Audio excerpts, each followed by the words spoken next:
Suck me!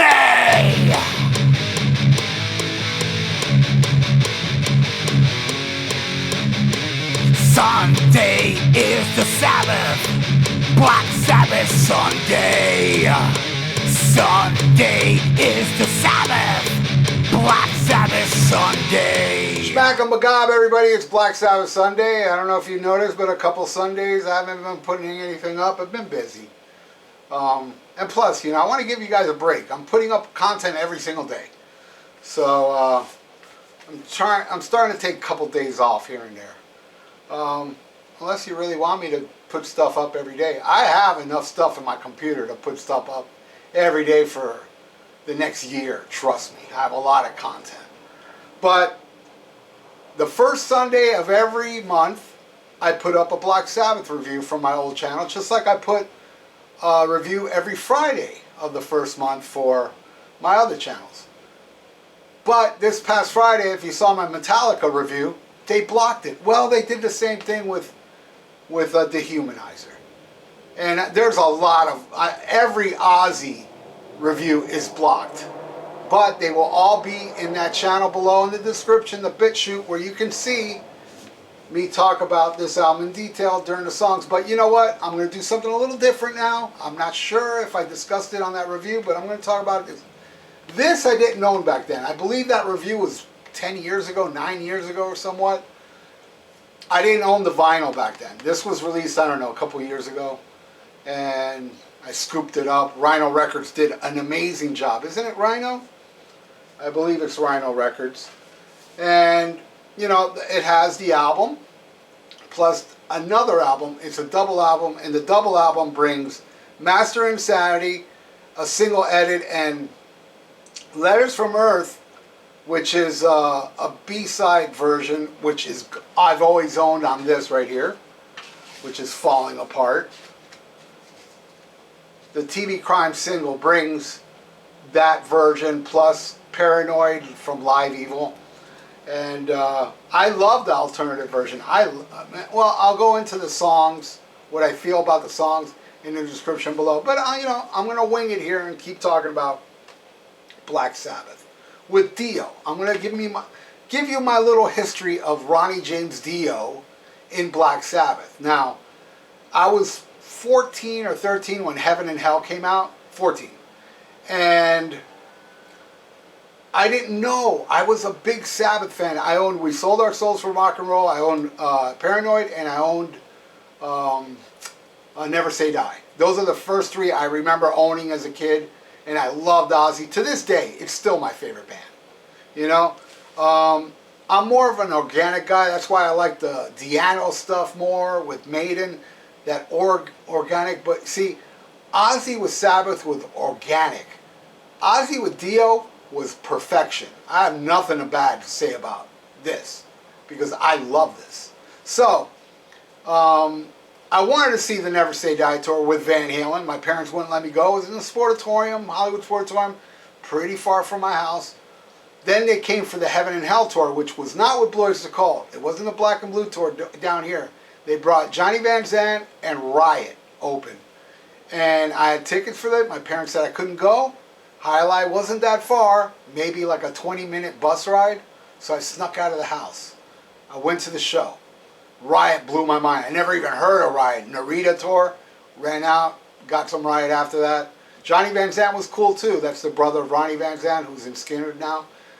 So I remember, I'll never forget, before they came out, after Johnny Van Zandt, there was some older burnouts standing there bitching about how Ozzy's not here and fuck Dio and this and that. Oh, one thing I forgot to mention was I tried to win tickets to the show, and shows you how clueless I was of Ronnie James Dio back then. Was they gave the DJ was giving away tickets if you knew the answer. I used to win tickets all the time, but not for questions. If first guy that calls in, I used to speed dial real good. Back then I already had the little push button phones.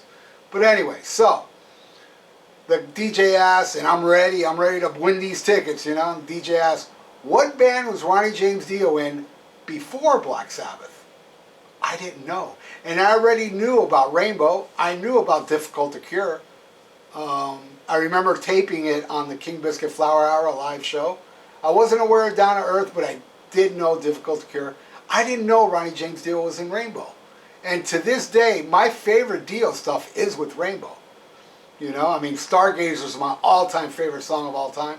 Well, anyway, going back to the concert, there's these burnouts bitching about Ozzy not being there and fuck Dio. And at that time, I already owned Heaven and Hell, and I loved it. I just loved it. These guys were biased.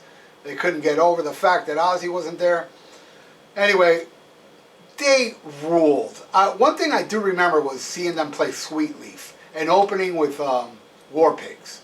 I remember that. But I don't remember what happened to the burnouts next to me after they played. They must have said, wow, we're fucking idiots. Ronnie James Dio rules. But I don't remember the outcome of what they thought after the show. But they're there bitching about it. That's one thing I remember. Also then, the Mob Rules.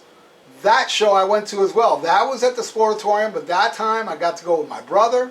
Parents allowed me. The opening band was The Outlaws, that southern rock band who I absolutely love, but it's a weird opening band for Sabbath. And one thing I remember vividly about, well, two things I remember vividly about that show. I kind of nosebleeds, and one of the older burnouts was like, hey man, can I borrow your binoculars during Iron Man?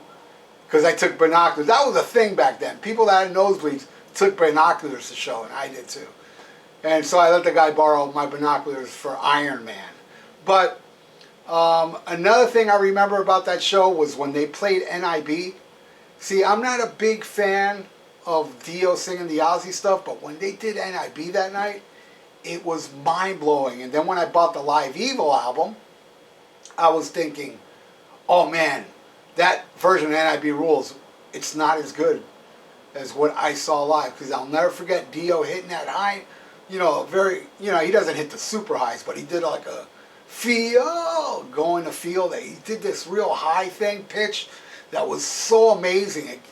The fur rose on my arm when he did that. And I also have that Hammersmith Odeon show from the Mob Rules. He doesn't do it on that either, so kind of disappointed he didn't do that. That really improved the show. And then, I saw Dio after that. Holy Diver didn't come here, but I saw Last in Line, which was the greatest time I ever saw Dio. I saw the Sacred Heart tour with the Dragon. Last in Line was a better stage show, I thought, with Vivian shredding on the guitar that lit up, and the snake came out, and Dio had this whip that, he would whip to the sky and pyro. It was just a mind-blowing show. Sacred Heart was great and all, but that was the best Dio show I've ever seen. And I saw Sacred Heart, then I saw Dream Evil, then I went to Lakeland to see Lock Up the Wolves, which somebody bootlegged, and it's on YouTube. Then this, at Sunrise Musical Theater, I saw the Dehumanizer tour, fucking awesome, with Danzig. Great show, amazing show. It's a damn shame that the band broke up after this because Dio didn't want to open for Ozzy. It was big drama shit. And then I did see when he reunited with Heaven and Hell and Queensryche and Alice Cooper. That was an awesome show. But, and I got to meet Dio. I saw the Magica tour. I saw Strange Highways. I got to meet Dio twice. It was amazing. Nicest guy I ever met in any band. He really cared about what you think. He would look you right in the eye. I miss Ronnie James Dio, man. He was such a talent. Master of the Moon tour I saw as well, which I was all the way up front, and when they played Stargazer, I did not move. I just soaked it in. It's the only time I ever saw him do Stargazer. He did Gates of Babylon that night and Sign of the Southern Cross. It was awesome. But anyway, hey, if you want to know what I think about the songs from this album, BitChute in the description below has the link to the one that's blocked here on YouTube. Thank you, BitChute. Thank you for watching, everybody. Hey, if you'd like to donate, I got a PayPal below. And please subscribe to my channel, please. For Dio. No, actually, for me, who loves Dio. SHMACKEMAGOB! For those that use social media, you can follow me on Instagram and Twitter And you can join the Almost Human 56 Facebook page. All links are in the description below. A lot of you been asking for it. SHMACKEMAGOB merch. Yes, many types of shirts, long sleeves, short sleeves, hoodies, you name it. Plus other stuff like shower curtains and bedspreads and mugs and socks and clocks and oh, I can go on. But why should I? The link is below. Just click the link below in the description for all the SHMACKEMAGOB merch. Order yours now. SHMACKEMAGOB!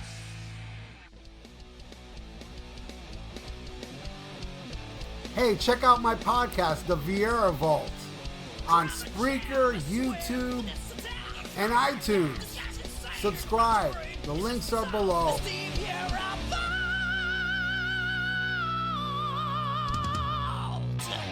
Looking for some new podcasts to listen to? Well, Rat Salad Review Network has plenty of shows to choose from. Like Rat Salad Review, where they discuss the latest rock and metal news, as well as interviews and albums. Album vs. Album, the King Diamond Podcast, with Wayne Noon, Greg Noggle, and sometimes this guy. SHMACKEMAGOB! Ralph Vieira is also on our network with the VIERA Vault. There's also Old Man Metal's Musings, where he discusses heavy metal and beer. Music is Life with Lou Mavs. The Right Opinion for those who love politics. A South Park podcast called Suck My Balls. The Infinite Fringe, a watch-along wrestling show called Beyond Bushido. Ex-Stradivarius guitarist, the Timo Tolkki podcast. And the Great Harry Barnett with I Don't Even Like Podcasts. So check out ratsaladreview.com or search Rat Salad Review on YouTube, Podbeam, iTunes, Spotify, Stitcher, and more.